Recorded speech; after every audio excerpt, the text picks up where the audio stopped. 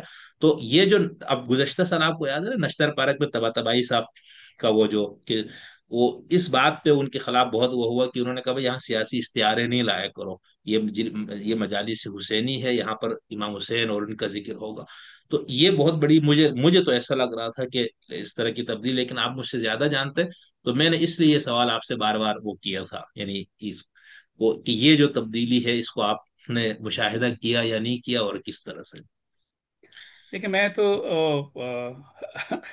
میرے لیے بہت مشکل ہے اپنے آپ کو یہ اس بات پہ قائل کرنا کہ ایک کوئی مسیحا یا کوئی امام آئے گا۔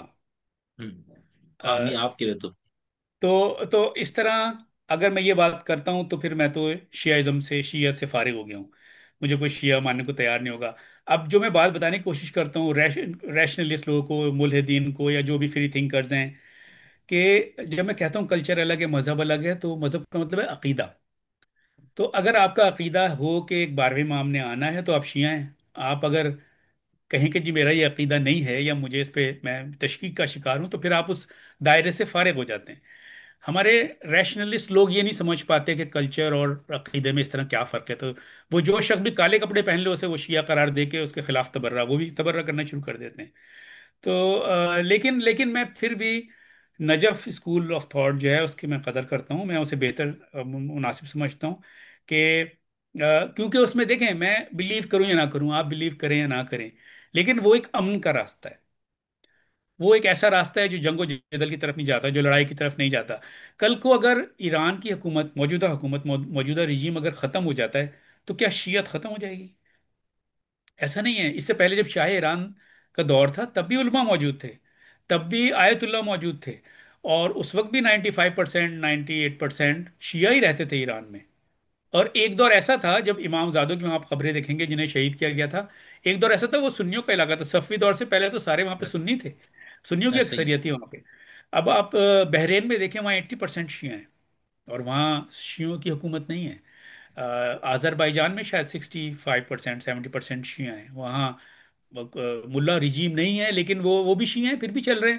تو کہنے کا مقصد یہ کہ کسی گورنمنٹ کو، کسی رجیم کو یہ نہیں سمجھنا چاہیے کہ یہی شیعت کی آخری امید ہے، اور یہی ہے جو امام کے آنے کی راہ ہموار کرے گا، اور یہی ہے جو شیعوں کی بقا کا ضامن ہے۔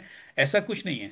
یہاں پہ امریکہ کے دیکھیں جسے اسلام کا دشمن آپ لوگ قرار دیتے ہیں، آپ لوگ سے مراد یعنی پاکستانی اور ایرانی اسے قرار دیتے ہیں، یہاں کے دیکھیں میرے علاقے میں ایک چھوٹا سا علاقہ ہے، بہت ناردرن ورجینیا بہت بڑا نہیں، یہاں 3 امام بارگاہیں ہیں، یہاں پہ اشرے چل رہے ہیں تینوں جگہ پہ، اور یہ انجمنیں موجود ہیں، ماتمی انجمنیں، اور یہاں جلوس نکلتے ہیں، اور اتنی بڑی تعداد میں لوگ آتے ہیں۔ ایک نیا امام بارگاہ ہمارے گھر کے پاس بن رہا ہے، اس پہ اچھا خاصا کنسٹرکشن ہو رہی ہے، مطلب کوئی پابندی نہیں ہے آپ کے نہیں نہیں۔ پریکٹس کرنے پہ۔ مسئلہ وہاں پہ ہوتا ہے جب آپ کہتے ہیں آپ امریکہ میں ایران جیسے انقلاب لانے کی کوشش کریں گے، یہاں پہ پرابلم کریں گے، تو پھر آپ کے لیے مسئلہ ہوگا۔ تو اپنی حدود کا اندازہ ہونا چاہیے، اور اگر آپ کے پاس ایک بہت اچھا امن کے لیے نظریہ ہے کہ امام کے آنے تک آپ کو تلوار نہیں اٹھانی، جہاد نہیں کرنا، تو اس کا مطلب ہے کہ پھر آپ جس ملک میں رہتے ہیں اس کے لاس کی پابندی کریں، اور اپنا اپنا اپنا پریکٹس کرتے رہیں ریلیجن، لڑائی کے بغیر۔ لیکن مبشر بھائی دیکھیں اب یہی بات، اسی کو تو وہ انقلابی لوگ کہتے ہیں کہ مبشر بھائی وغیرہ امریکہ اور کی مثال دیتے ہیں، ہم یہاں امام بارگاہیں بنا رہے ہیں، مسجد ہے، وہ کہتے ہیں یہ مذہب ہے، ہم تو دین کی بات کرتے ہیں، انقلاب امام حسین اور یہ سارا پیغمبر کی پوری یہ سیرت سب جھوٹ ہے، کہ مذہب دین ایک ہی ہوتا نہیں ہے، یہ کوئی الگ الگ چیز نہیں ہے۔ نہیں، جی جی، تو اس میں وہ یہ کہتے ہیں کہ جو عام آج کے دور میں مذہب کا تصور ہے کہ خدا اور انسان میں تعلق، اور اس میں رسومات، عبادات اور صدقہ خیرات، وہ جو بھی آپ، وہ کہتے ہیں اس کو تو کسی کو، ٹرمپ کو بھی مسئلہ نہیں ہے، کسی اور کوئی مسئلہ نہیں ہے، صدام کو بھی مسئلہ نہیں تھا دیکھو، لیکن جیسے ہی آپ لا الہ الا اللہ کا صحیح مفہوم لے آئیں گے، کوئی الہ نہیں، کوئی حاکم نہیں، کوئی حکومت نہیں، خدائی حکومت کے علاوہ، تو وہ جو انقلابی شیعہ، یعنی یہی چیز مودودی صاحب نے پیش کی، پولیٹیکل اسلام، قطب صاحب، یہ سب نے، اور سنی دنیا میں اس کا نتیجہ ہمارے سامنے آ گیا۔ اب وہی چیز انقلابی شیعوں کے یہاں سے آتی ہے نا، کہ بھائی یہ سب طاغوت، یعنی طاغوت کا جو کی اصطلاح ہے اس کو بہت زیادہ آپ دیکھیں گے جو انقلابی یا سیاسی تعبیر کرنے والے شیعہ حضرات وہ بہت استعمال کرتے ہیں، اور طاغوت سے مراد یہ ساری حکومتیں ہیں جتنی موجود ہے جو غیر اسلامی، تو یہ چیز بہت زیادہ شدت سے آپ یہ لوگ یہاں پر، میں اور بلکہ میں اس کے میں، جواب میں بس میں اس کے جی جی جواب میں بس وہ ایک مثال پیش کروں گا۔ خارجی بھی ایسے ہی تھے، یہ سب لوگ جی اگر حضرت علی جی کے دور میں ایسا ہوتے ہی. نا، یہ سب جنگ نہروان میں خارجیوں کی طرف سے لڑتے. ہوں. تو اس لیے یہ اسامہ بن لادن بھی یہی چیز تھا، یہ ایسا ہی تھا. القاعدہ اسی طرح تھی. تو اگر کوئی شخص اس طرح کی باتیں کر رہا ہے، اس کا مطلب ہے کہ وہ اسی رستے پہ چل رہا ہے جس پہ خارجی چل رہے تھے، الہ حکم الا اللہ. اور آپ جو ہے حضرت علی پہ بھی تلوار اٹھانے کو تیار ہیں اور انہیں شہید کر دیا. یہ لوگ یہ جب 12ویں امام آئیں گے، میں نے سنا ہے کہ وہ پہلے سب سے پہلے علماء جو شیعہ علماء ہوں گے ان کی گردن پہ بوسے دیں گے، یعنی ابھی بھی دیتے ہیں. یعنی شیعہ عالم ایک دوسرے سے ملتے ہیں، میں نے سنا ہے کہ وہ ایک دوسرے کی گردن پہ بوسے دیتے ہیں کہ امام آئیں گے تو پہلے اس گردن پہ تلوار چلے گی. اسی لیے نا کہ آپ گمراہ کر رہے ہیں عوام کو. صحیح. یعنی مبشر زیدی اتنا بڑا گمراہ شخص ہے، اگر وہ آپ کو گمراہ کہہ رہے ہیں تو اندازہ لگائیں آپ کتنے بڑے گمراہ. ایسا ہی. اچھا خیر، یہ ولایت فقی والا، اور اس پہ میں نے کہا کہ آپ سے تھوڑی سی بات کر لوں. اچھا دوسرا ایک اور چیز میں آپ سے آخر میں یہ جاننا چاہ رہا ہوں کہ محرم پاکستان میں آپ کی اپنے بچپن سے لے کر ابھی تک کی جو یادیں ہیں، یہاں کی مجالس اور یہاں کی جو عزاداری کے رسوم، اس میں آپ نے کیا کچھ نیا فیشن دیکھا، تبدیلی دیکھی، سادگی دیکھی، ریاکاری، نمود و نمائش کا زیادہ؟ پھر یہ کہ یہاں پر جو غیر شیعہ جو لوگ تھے، خاص طور پر سنی اکثریتی ملک ہونے کے ناطے، تو ان کے رویے کس طرح کے تھے پہلے، اور اب کیا اس میں کوئی تبدیلی وغیرہ آپ نے محسوس کی؟ جی ہاں بالکل. یہ دنیا بہت تیزی سے بدلی ہے. پہلے سادگی تھی بہت زیادہ، اور کمرشلزم نہیں تھا. کمرشلزم بہت زیادہ آ گیا ہے، اور سوشل میڈیا نے انسان کا باطن باہر نکال لیا ہے. پہلے بھی لوگوں میں تعصب تھا، ہوں. عقیدت بھی تھی، لیکن تعصب بھی ہوتا ہے ہر شخص میں. یعنی کہ یہ آپ کسی سنی سے یہ توقع کریں کہ وہ شیعوں جیسا ہی عقیدت رکھے اہل بیت نہیں سے، نہیں. شاید کچھ لگتے بھی ہوں لیکن بہت کم لوگ ہیں. لیکن وہ مشکل ہے. جو شیعوں سے تعصب ہے نا، یعنی امام حسین سے تعصب نہیں، شیعوں سے تعصب تو ہوگا. اسی طرح شیعوں کے دل میں سنیوں سے. تو یہ پہلے چھپا ہوا تھا، سوشل میڈیا نے ہر ایک کو اظہار کا موقع دیا ہے تو وہ باہر آ گیا ہے. مجھے یاد ہے میں اپنے بچپن میں اسکول میں میرے کسی کوئی بچہ تھا جو محرم آیا تو اس نے شیعوں کے خلاف بات کرنا شروع کی، اور مجھے کو بتا رہا تھا کہ شیعہ ایسے ہوتے ہیں، شیعہ ایسے ہوتے ہیں، شیعہ ویسے ہوتے ہیں. میں نے اسے بتایا میں بھی شیعہ ہوں، تو وہ ہل گیا کہ یہ کیا. تو پھر اس نے بہت معذرت کی مجھ سے. ہائی اسکول میں تھے ہم اس وقت. خیر میں نے کہا نہیں، میں تو سنتا آ رہا ہوں بچپن سے ایسی باتیں، کوئی پرابلم نہیں ہے. لیکن شیعہ ایسے نہیں ہوتے. کیسے ہوتے ہیں میں تمہیں بتاتا ہوں. ہم بتا ہی سکتے ہیں نا، غلط فہمیاں دور جب ہوتی جی ہیں جب آپ بات کرتے ہیں. جب آپ بس. بات نہیں کرتے، آپ کا سلسلہ اس لیے بہت اچھا ہے کہ اگر لوگ اسے دیکھیں کہ اس سے غلط فہمیاں دور ہونے کا امکان ہے. مکمل تو نہیں ختم ہوں گی لیکن امکان ہے. بالکل. جو جن جن ریشنلسٹ پہ میں پچھلے کچھ دنوں سے میں غصہ کر رہا ہوں فیس بک پہ، وہ یہ کہ جی وہ سننے کو تیار نہیں ہے. دیکھیں میرا شیعہ بیک گراؤنڈ ہے، جو بات میں آپ کو بتاؤں گا وہ آپ کو دوسرا ریشنلسٹ نہیں بتا سکتا، کیونکہ وہ اس کا بیک گراؤنڈ وہ نہیں ہے. اور جب اگر آپ مجھے نہیں سننے کو تیار اور اپنی بات کہے جا رہے ہیں تو اس کا مطلب ہے کہ آپ کے پاس ایک غلط تصور ہے اور وہ برقرار رہے گا. یہی بالکل. بات ہے کہ اہل تشیع اور اہل جو سنت تھے ان میں دل میں تعصب تھا اور باہر نہیں آ رہا تھا.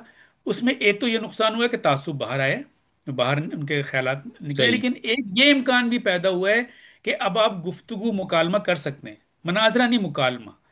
تو جب بالکل. آپ اپنے تعصب کا اور اپنے غلط فہمی کا اظہار کریں گے اور میں بھی کروں گا تو پھر ہم دونوں مل کے بیٹھ کے ایک امکان ہے کہ کسی درست نتیجے پہ یا کسی مفاہمانہ اسے پہنچ. دیکھیں آپ یہ بالکل غیر حقیقی تصور ہے کہ سارے شیعہ سنی ہو جائیں، سارے سنی شیعہ ہو جائیں، یہ ہو نہیں سکتا. لیکن ہم ایک مفاہمانہ رویہ اختیار کر سکتے ہیں اور کسی نتیجے ایسا پہ ہی. پہنچ سکتے ہیں. یہ اس سے فائدہ ہوا ہے. دوسرے جو میں محرم کی بات کرنا چاہتا ہوں وہ میں نے اس لیے روکی کہ بعد میں کروں گا، کہ جی ہاں محرم میں بہت زیادہ کمرشلزم آ گیا ہے. اور ایک بات ہے جو انچولی میں کہی جاتی ہے، کراچی میں اور جگہوں پہ بھی شاید کہی جاتی ہوگی، لوگ اس طرح سوشل میڈیا پہ شاید اس سے پہلے کسی نے نہیں کہی ہوگی، میں کہہ دیتا ہوں. بعض لوگ کہتے ہیں کہ محرم کو کہ یہ جشن شہادت امام حسین آ رہا ہے، جشن لگتا شہادت امام حسین آ رہا ہے. اور بعض لوگ کہتے ہیں کہ یہ کالی عید آ رہی ہے. میں ادھر بھی انچولی میں ہی تھا، یہ پرانی بات بتا رہا ہوں 20-25 سال پہلے کی. کسی بقرعید کے موقع پہ کسی ٹیلر کے پاس گئے کپڑے سلوانے کے لیے. اس نے کہا میرے پاس تو یہ سب کالے کپڑے کے تھان دکھائے کہ ایک صاحب بیاض کے 2.25 مہینے کے جوڑے میرے پاس ہیں اور میں وہ سی رہا ہوں. یعنی 2.25 مہینے کے دوران وہ نئے کالے کپڑے بنا کے وہ پہنے گا صاحب بیاض، اور میرے پاس بہت زیادہ کام ہے. تو یعنی یہ ہے. اب خواتین کو آپ دیکھ لیں، میں کوئی تنقید نہیں کر رہا، ہر ایک کو خوبصورت ہاں اور اچھا میں لگنے آپ کا اپنا حق ہے. مشاہدہ بتا ہاں میں رہا. مشاہدہ بتا رہا ہوں کہ اچھے اچھے برانڈز، بڑے برانڈز آپ دیکھیں وہ ایک سے ایک کالا پرنٹ نکالیں گے محرم کے لیے، انہیں پتہ ہے یہ بکنے کا ٹائم ہے، اور خواتین مہنگے مہنگے 15 15 ہزار کے سوٹ خرید لیں گی، کیونکہ محرم ایک کائنڈ آف فیسٹیول ہے۔ پہلے یہ ہوتا تھا کہ مجھے اپنے بچپن میں یاد ہے، اپنے بہت ہی بچپن میں، کہ مجلس ہوتی تھی تو بوندیاں، آپ جانتے ہیں بوندیاں کیا ہوتی ہیں؟ میٹھی بوندیاں ہوتی ہیں، مٹھائی کی ہوتی ہے، ہاں یا ہاں جی، زیادہ وہ سے والے بالکل. چھوٹی، اور بالو شاہی زیادہ سے زیادہ ہو جاتی تھی، کوئی میلاد ہے یا کچھ، یعنی بہت ہی چنے بٹ گئے، بہت سادہ سی چیزیں ہوتی تھی۔ اب لوگ برگر بانٹ رہے ہیں، پیزا بانٹ رہے ہیں، اور یعنی جدید soft drinks, energy drinks but رہے ہیں، یعنی اس طرح کی چیزیں کچھ ہو رہی ہیں۔ مطلب ٹھیک ہے، زمانہ آگے بڑھ رہا ہے، میں پہلے بھی کہہ چکا ہوں، لیکن کچھ تھوڑی سی فیسٹیوٹی، کچھ تھوڑا سا اس میں جشن والا عنصر، میں نئے کپڑے پہن کے ایک ڈسکو والا نوحہ پڑھوں گا اس دفعہ۔ آپ دیکھیں یہ جو اب نوحے ریکارڈ ہو رہے ہیں، اچھے اچھے نوحہ خان جو ہر سال اپنی ویڈیو ریکارڈ کر رہے ہیں، یہ بالکل ویسے ہی ہے جیسے گلوکار اپنی اچھی ویڈیوز بنا کے ماڈلز کے ساتھ ریکارڈ کر کے اور وہ پیش کرتے ہیں۔ بلکہ گلوکار تو ہر سال کرتے بھی نہیں ہیں، وہ تو کئی سال میں بعض کا ان کی ایک ویڈیو آتی ہے، لیکن ہمارے نوحہ خان ہر بار نئے نوحے لکھوانا، آپ 10 12 نئے نوحے لکھوائیں گے شاعروں سے، نئے کپڑے پہنیں گے اور پھر جا کے ویڈیو پہ سے ریکارڈ کرائیں گے اور پھر اسے نشر کریں گے۔ تو یہ کچھ لوگ کہتے ہیں کہ ہمیں کربلا کی تبلیغ کرنی چاہیے، تو ایک شیعہ بن کے بھی آپ سوچیں گے نا تو غم ہونا چاہیے، اس کے بجائے آپ یہ کیا کس طرح تبلیغ کر رہے ہیں؟ یہ سب کمرشلائز ہو گیا ہے اور لوگ بہت زیادہ پیسے کما رہے ہیں۔ آپ کسی کا نوحہ، آپ کو کوئی نوحہ پسند آیا، آپ اسے پوسٹ نہیں کر سکتے فیس بک پہ، فوراً وہ آپ کے اوپر ہوں. پابندی لگ جائے گی کہ نہیں، اس سے جو کمائی ہوگی وہ فلاں شخص کو جائے گی، جس نے یہ نوحہ ریکارڈ کیا ہے یا جو بھی ہے۔ مطلب ٹھیک ہے، وہ صحیح ہے، اس کا حق ہے، کاپی رائٹس اچھی چیز ہیں، لیکن میں آپ کو بتا رہا ہوں یہ سب کمرشلائز ہو گیا ہے۔ اب یہ امام حسین کا غم پہلے اگر 90% تھا اور 10% دوسری چیزیں تھیں، تو اب امام حسین کا غم کوئی میرا خیال ہے 2 4% ہی رہ گیا، باقی سب کمرشلائز ہے، اور اس میں بہت فیسٹیوٹی ہے، اس میں اب وہ والے عناصر نہیں ہے، جس کی وجہ سے جو میں نے اپنے بچپن میں دیکھا تھا اس سے بہت دنیا بدل چکی ہے۔ صحیح. اور یہ جو ہمارے یہاں کہتے ہیں کہ پہلے سنی لوگوں کے ساتھ بہت رواداری تھی، وہ خود سبیلیں لگاتے تھے مجالس کے طرف، ان کی طرف سے انتظامات بھی ہوتے تھے، تو یہ اس میں بھی تبدیلی آئی، دون- آپ کو یہ کوئی دونوں مشاہدہ طرف ہے؟ ایکسٹریم دونوں طرف ایکسٹریمزم آیا ہے، اس کا ذمہ دار کچھ لوگ انقلاب ایران کو ٹھہراتے ہیں، وہ بھی ذمہ دار ہوں گے، لیکن دیکھیں انقلاب ایران کا نمائندہ میں کسی کو پاکستان میں سمجھتا ہوں تو ISO کو ہی آپ کہیں گے۔ تو جی. ایون انچولی میں جو کہ گڑھ ہے شیعوں کا کراچی میں، وہاں بھی ISO کا اس طرح کا زور نہیں تھا کہ وہ ہمیں مجبور کریں کچھ کرنے کے لیے، ہوں. لیکن سپہ صحابہ نے اور اس جیسی تنظیموں نے، جہادی تنظیموں نے پاکستان میں بہت زیادہ خوف پیدا کیے اور مسائل کیے، اور یہ جو اب کنٹینر لگا کے جلوس نکلتے ہیں، اس کا تو کوئی فائدہ نہیں ہے۔ اگر آپ کربلا کی تبلیغ یا امام حسین کے انکار کی تبلیغ کرنا چاہتے ہیں تو کنٹینر لگا کے تو اس کا مقصد ہی فوت ہو جاتا ہے، ایسا جلوس تو نکالنے کی ضرورت ہی نہیں ہے۔ جب تک آپ دنیا کے سامنے آ کے یہ نہیں بتا سکیں کہ کیا واقعہ پیش آیا تھا اور اس کی کیا اہمیت ہے، تو پھر آپ وہ جلوس نہ نکالیں۔ تو اور وہ صحیح. جلوس کیوں اس طرح کنٹینر میں نکل رہا ہے؟ وہ ٹیررزم کی وجہ سے نکل رہا ہے، اس کے ذمہ دار سپہ صحابہ، لشکر جنگی، داعش، جو بھی آپ کہہ لیں، اور پھر گورنمنٹ بھی ہے کہ جو سیکیورٹی فراہم نہیں کر پائی، نہیں کر پاتی، اور اس کی یہ سب ہوا تو لوگوں میں ایک خوف بڑھ گیا۔ تو سنیوں کے دو رد عمل اب دیکھنے کو ملے، ایک تو خوف ہے کہ شیعوں کے قریب مت جاؤ، کیونکہ وہاں پہ حملے ہو جاتے ہیں اور آپ بھی کیوں انائی بلا میں پھنسیں گے۔ میرا دوست فہیم صدیقی، GNU نیوز کا بیورو چیف تھا، کرائم رپورٹر تھا، میں اسے ہمیشہ کہتا تھا، یہ واقعی میں نے لکھا ہے ایک جگہ پہ، میں اسے ہمیشہ کہتا تھا کہ انچولی پہ، انچولی جو ہے وہ زد میں ہے، اس پہ اٹیک ہو سکتا ہے، ہوئے بھی ہیں اٹیک اس کے اوپر ایک دو۔ تو میں نے فہیم سے کہا تو کرائم رپورٹر ہے، تیرے پاس پہلے خبر آ جاتی ہے، اگر کبھی انچولی پہ اٹیک ہونا نا یار، مجھے بتا دینا، کیونکہ میں اپنی فیملی کو لے کے نکل جاؤں گا، کیونکہ ہو سکتا ہے ایسا، ہے نا یہ۔ تو وہی فہیم صدیقی خود 10 کے جلوس میں گیا، اور آپ کو یاد ہے وہ کتنا بڑا وہاں پہ حملہ ہوا تھا، 100 لوگ شہید ہو گئے تھے اس میں فہیم صدیقی کا اپنا بیٹا شہید ہو گیا، یہ وہاں موجود تھا، اس کی اپنی ایک اور خاندان کی بچی بھی شہید ہوئی تھی۔ تو یہ اہل سنت کے لیے سبق تھا کہ وہ شیعوں سے دور رہو یار، وہاں جاؤ گے چاہے تم عقیدت میں بھی چلے جاؤ گے، وہاں تو بم پھٹ جاتے ہیں۔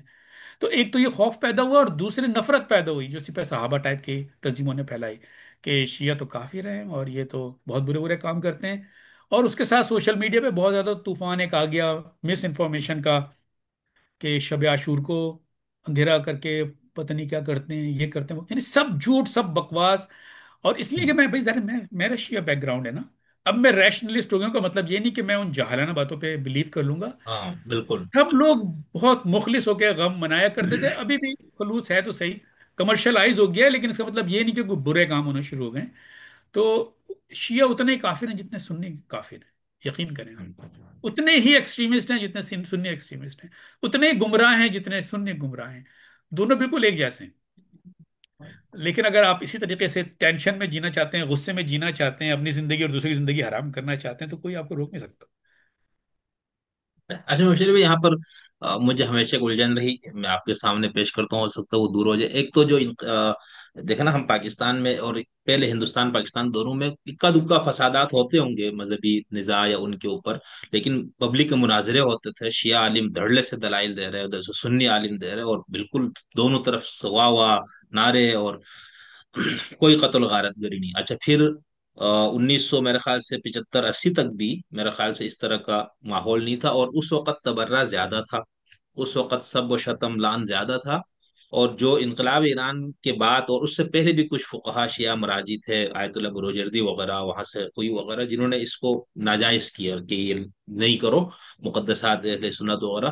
یعنی یہ صرف انقلاب ایرانی اس کا نہیں، لیکن اس میں پھر زور آیا، امام خمینی نے بالکل اس کو کی ممانعت کر دی، امام خامنائی تو ابھی بھی اس کو بالکل حرام کہتا ہے، یعنی حرام تو جی. بہت آخری درجے کا ہو جاتا ہے.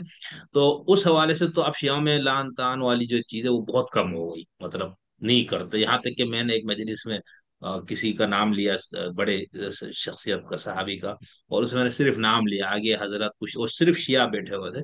تو وہ بندہ مجھ پہ غصہ ہو گیا، کہہ رہے یار تمہارا کوئی ہم عمر بندہ ہے جو تم. میں نے کہا بھائی تو ایسا ظالم تھا فلان کو، اس نے کہا اس طرح نہیں کرو، نام احترام. یعنی یہ لوگ سنیوں میں کہتے ہیں نا کہ شیعوں نے تقیہ میں یہ بولا ہوا ہے کہ حالانکہ ایسے نہیں ہوں گے ایسے لوگ، میں اس کا انکار، لیکن میں خود ایک شیعہ مجلس سے میرے ساتھ یہ ہوا کہ میں نے احترام سے نام نہیں لیا، اور میں نے کوئی سب شتم نہ کوئی لعنت کچھ بھی نہیں، صرف نام جیسے میں نے آپ کا لے لیا، مبشر زیدی نے ایسے کہا، تو اس نے کہا یار یہ تم کس طرح نام لے رہے ہو. تو خیر کہنے کا تو ایک تو یہ والی تو چیز کم ہو گئی، یا کم ان فقہا کی وجہ سے سب و شتم. لیکن دوسری طرف وہ شدت جو بڑی، یا سپاہ صحابہ جنگوی وغیرہ، تو کیا یہ کوئی عالمی سیاست کے اثرات تھے؟ یعنی انقلاب ایران کو ہم وجہ یوں بنا سکتے ہیں نا کہ انقلاب ایران میں تو صرف یہ تھا کہ ہم نے انقلاب کو ایکسپورٹ کرنا ہے، اور لیکن اس کے اندر اس کے ساتھ ساتھ انہوں نے سواد اعظم کے جذبات اور احساسات کو مجروح کرنے والی باتوں کی ممانعت کی. تو یہ دو چیز مجھے سمجھ میں نہیں آتی نا. اچھا، میں یہ جو سازشی نظریات ہوتے ہیں، کانسپریسی تھیوریز، ان پہ زیادہ بلیو نہیں کرتا. کیونکہ انہیں آپ تسلیم کریں یا نہ کریں، اس سے کوئی فرق نہیں پڑتا. شیعہ اور سنیوں میں جو کشمکش ہے نا، یہ تو 1200 1300 سال پرانی تو ہے. مطلب 1400 سال جی. ہی آپ کہہ لیں کہ یہ تو پہلے دن سے. اس لیے یہ سمجھنا کہ یہ آج پیدا ہوئی ہے، آج تو پیدا نہیں ہوں. ہوئی. مناظرے بھی اچھا یہ بہت بہت، اور صرف شیعہ سنی میں نہیں ہوتے رہے. مطلب اسماعیلیوں میں، قادیانیوں میں. اور ہر طرح کے لوگ اس سے پہلے. یہ نہیں، یہ جو اب کہتے ہیں اخباری، یہ بھی کوئی آج کی پیداوار نہیں، یہ بھی صدیوں کی اچھا پیداوار ہے. بالکل اب اس کا بالکل. رنگ بدل گیا، لیکن وہ بھی آپس میں اس طرح کی بحثیں کرتے رہے، معتزلہ اور اس طرح کے لوگ. تو اس لیے یہ جو مناظرے ہیں اور یہ برا بلا کہنا ہے، تبرہ ہے، یہ تو یہ بھی ہمیشہ سے پہلے سے موجود ہے. آ، لیکن کیا اب اس میں شدت آئی ہے، کمی آئی ہے؟ میں جن مجالس میں جاتا رہا ہوں وہاں تو ان کا وہی لیول ہے. نہ کمی ہوئی ہے، نہ زیادتی ہوئی ہے. اگر اگر یہ امام خمینی اور امام خامنائی انہوں نے لوگوں سے کہا ہے، لوگوں پہ نہیں اثر ہوتا. ہو سکتا ہے ان کے کچھ مقلدین رک گئے ہوں، ہوں. لیکن خامنائی صاحب نے کہا کہ خون کا ماتم نہیں کرو. انہوں نے اس کے خلاف فتویٰ دیا تھا. پاکستانی سارے ان کے خلاف ہو گئے تھے، ہندوستانی سارے ان کے خلاف ہو گئے تھے. اخبار میں خبر چھپی تھی، پہلے ان کا فتویٰ آیا اور بعد میں پھر انہیں یہ معذرت کرنی پڑی کہ نہیں بھائی، یہ صرف ایران کے بارے میں. مجھے یاد ہے میں نے جنگ میں یہ پڑھی تھی، وہ مجھے نہیں پتا کہ خبر درست تھی یا غلط تھی. لیکن یہ مجھے یاد ہے کہ خبر یہ چھپی تھی کہ خام نے یہ ہندوستان پاکستان کے شیعوں کی مخالفت کے بعد یہ کہہ دیا، نہیں بھائی وہ میں تو ایران کے لوگوں کے لیے کہہ رہا تھا. کہ انہوں نے کہا یہ لوگ تو بات ہی نہیں مانتے یار، ان سے کیا بات کریں آپ. تو اس لیے نا یہ جو ہندوستان پاکستان کے شیعہ ہیں، یہ وکری ٹائپ کے، الگ ٹائپ کے. اور یہ جو تبرہ کرتے ہیں نا، یہ اس کا وہی لیول ہے، کسی کے کہنے سے نہ کم ہوئے نہ زیادہ زیادہ ہوئے. جیسے ضمیر اختر جو پڑھتے تھے، اب وہ انتقال کر گئے.